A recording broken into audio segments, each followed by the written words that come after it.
자, 반갑습니다. 배동찬 교수의 맛있는 돈 이야기 배동찬입니다. 자, 여러분 반갑습니다. 한국은행의 기준금리가 금요일 오전 발표됐는데 놀라운 소식 딱 두 가지가 있는 것 같아요. 첫 번째 놀랄 소식은 한국은행 사상 처음으로 0.5% 인상, 즉 빅스텝을 밟았다라고 말씀드릴 수 있겠죠. 그리고 두 번째 놀라운 사실은요, 사상 처음으로 3연속 기준금리 인상이라는 거죠. 이는 올해 4월달, 5월달, 그리고 7월달 연속해서 3연속 기준금리 인상이라는 거죠. 따라서 현재의 한국은행 기준금리는 2.25%가 된다는 거죠. 이처럼 기준금리가 2.25%를 기록한 것은 2014년 10월달 이후 7년 9개월 만이라는 거죠. 엄청나죠. 2014년 이후 지금까지 7년 9개월 동안 어떻게 보면 저금리였다는 거고, 그런데 이제는 2.25%까지 올라왔다. 기준금리가 이렇게 말씀드릴 수 있겠죠. 따라서 그동안 저금리 정책을 폈기 때문에 시중에 풍부한 유동성이 있죠. 따라서 자산시장이, 즉 주식시장이 됐든 부동산 시장이 됐든 저금리 영향으로 인해서 부동산 가격이 상승하였다. 상승도 좀 많이 상승하였다라고 말씀드릴 수가 있겠죠. 그런데 이처럼 이제 기준금리가 급격히 오르고 있다는 거예요. 아무튼 이처럼 기준금리를 0.25%가 아닌 0.5%로 우리나라 기준금리 또한 빅스텝으로 가는 이유, 이처럼 올린 이유로 본다면, 첫 번째로 본다면 미국발 금리 인상의 영향 때문이겠죠. 미국은 이미 지난번에 자이언트 스텝을 해서 무려 0.75%나 금리를 올렸지 않습니까? 그리고 여기에 그치지 않고 미 연준에서는 매파들이 7월 달에도 0.75%의 금리 인상을 단행할 것을 보인다는 거예요.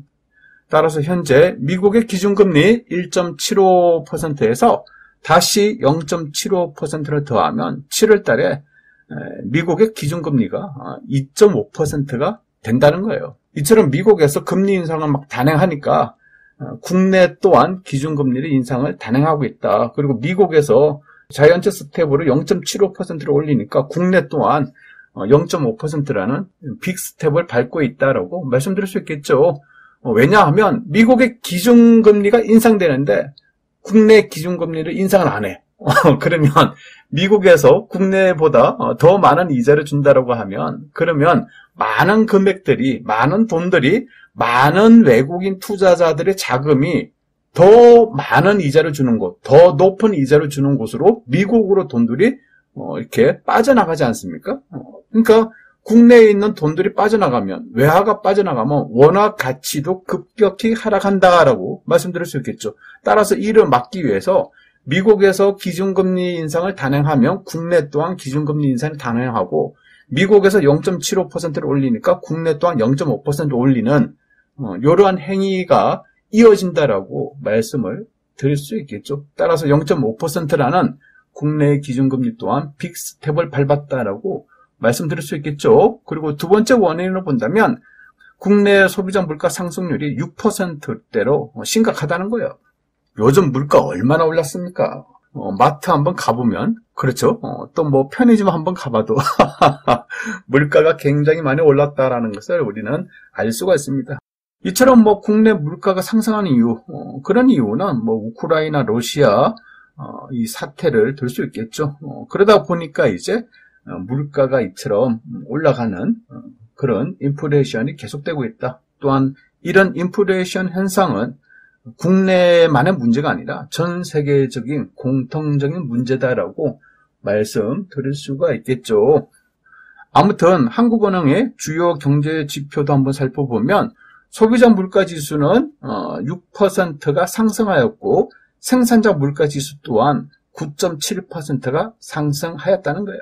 이처럼 물가지수, 소비자 물가지수, 생산자 물가지수가 이처럼 급등을 하다 보니까 금리를 인상할 수밖에 없다라고 말씀드릴 수 있겠죠. 여기에 세 번째를 살펴보면 가계부채인데요. 가계부채가 2021년 9월달 기준에서 무려 1845조라는 거죠. 엄청난 금액이에요. 1845조가 가계 부채, 우리들의 빚이라는 거죠. 이처럼 빚이 많았다. 그럼 이처럼 빚이 증가되는 이유가 뭐냐? 그동안은 이제 저금리였지 않습니까? 저금리 시대에 있다 보니까 비투나 영끌을 해서 부동산이나 주식 투자를 해왔다는 거예요.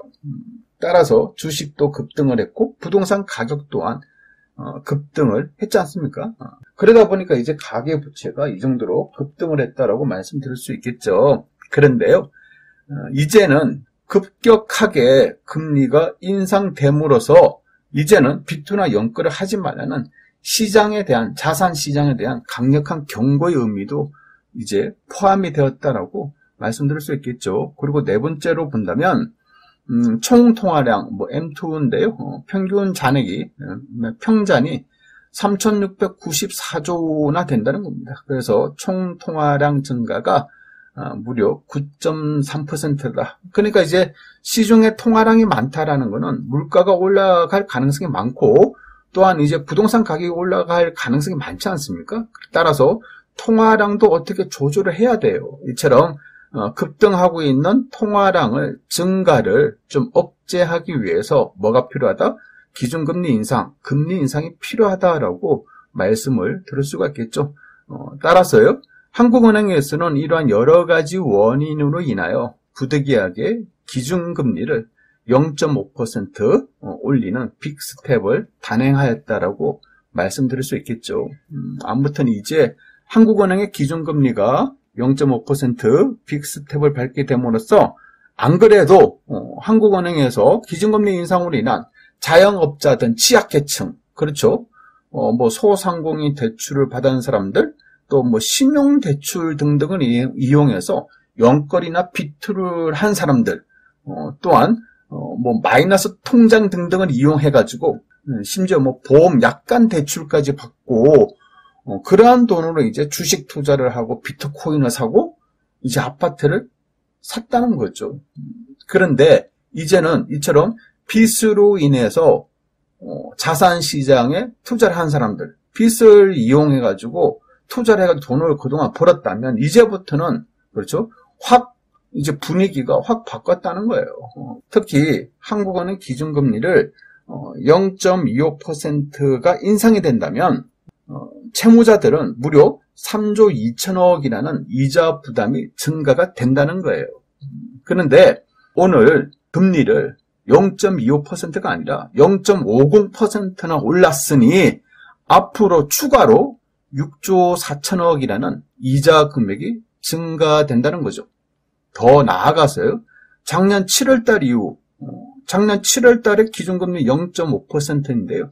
이제는 오늘로서 2.25%로 되었기 때문에 무려 금리가 1.75%가 올랐으니 실질적인 이자 부담액이 무려 22조 4천억이라는 이자가 증가되었다는 거예요.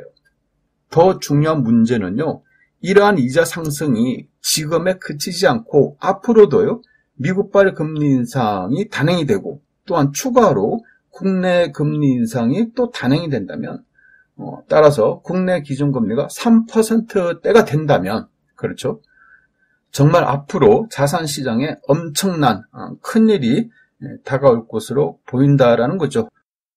따라서 이제는 정말 연끌이나 비투를 해서 뭐를 산다는 그런 시기는 아니다라고 말씀을 드릴 수 있을 것 같아요. 이상까지 배동찬 교수의 맛있는 도움 이야기였습니다. 감사합니다.